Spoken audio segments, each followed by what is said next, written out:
The world of AI has changed everyone's life upside down, in a good way, bad way.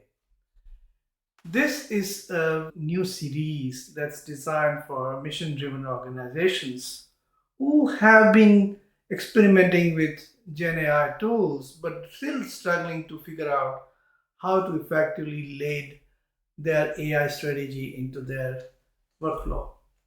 Whether you are working on a case management, whether you are a grant manager, whether you are impact fund managers managing hundreds of due diligence documents, your process has to be completely redone and rethought through. Every tool you have, from survey to Excel to Salesforce, are going to be more of a hindrance rather than a real aid to your future.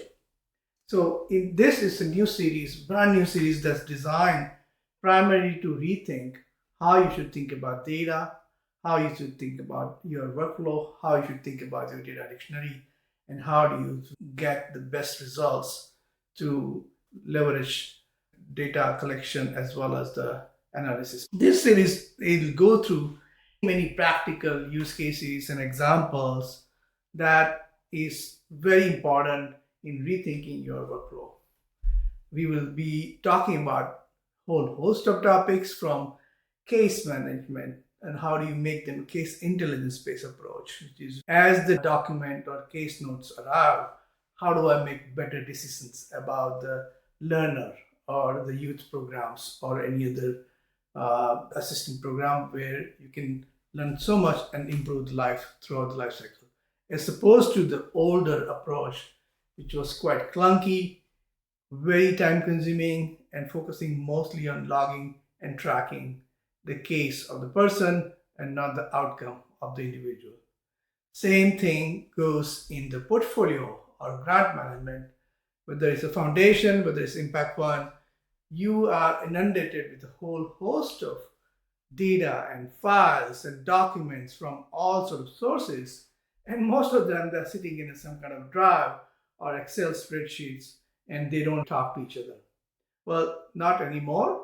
In the world of AI, how do you integrate each of them? How do you create a unique ID across all the board? How do I track it by different quarters? How do I track it by different compliance requirements? How do I make a decision faster about the application process rather than 5 months or 3 months? I can do that in a couple of weeks or even less than a week for that matter.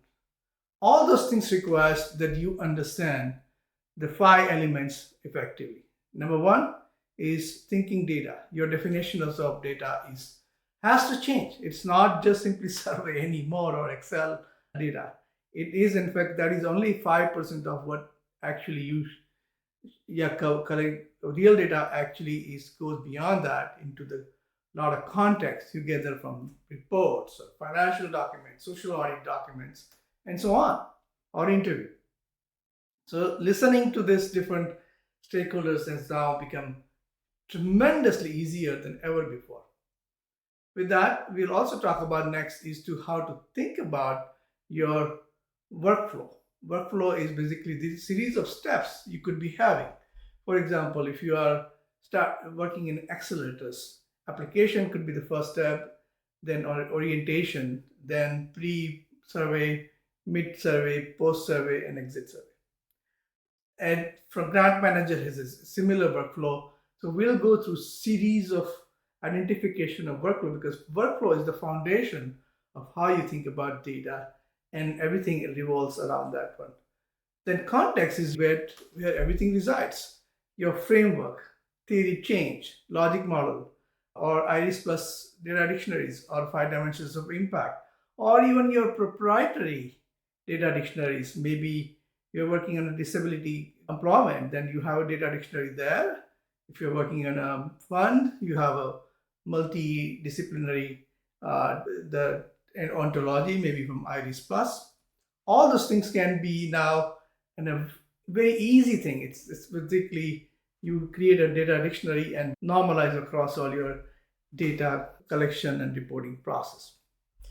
The fifth one is talking about how do you think about actions.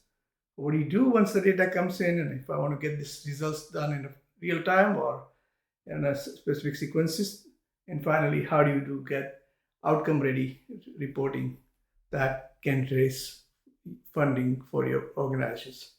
So this is all this part of this particular video series. I hope you're excited about it. If you are, go and subscribe this video, and we'll be sharing this video on a regular basis so that you can learn from each of the concepts and can be very valuable. There is also an ebook at the end. There are a series of ebooks that you can download them. You just download one of them and you will get all of them in your email box.